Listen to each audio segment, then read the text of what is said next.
আন্নিক রায়ের মাসির বাড়িতে মা মনসার পুজো করা হয়। মায়ের পুজো বেশ কয়েক বছরের প্রাচীন।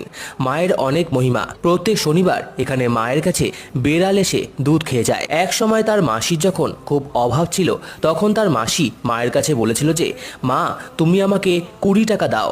তার মাসি সকালে ঘুম থেকে উঠে দেখেছিলেন যে মায়ের সামনে 20 টাকা পড়ে আছে।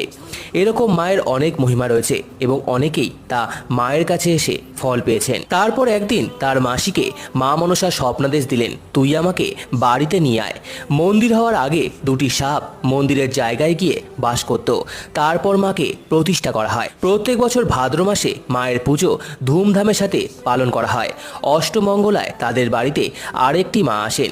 ভাদ্র মাসের মায়ের পুজোর সময় বহু ভক্তের সমাগম হয় এবং প্রতি মঙ্গলবার এবং শনিবার মায়ের মন্দিরে বহু ভক্তের সমাগম হয়। কাটোয়ার প্রত্যেকটি লোক জানেন যে মা মনসা কতটা জাগ্রত।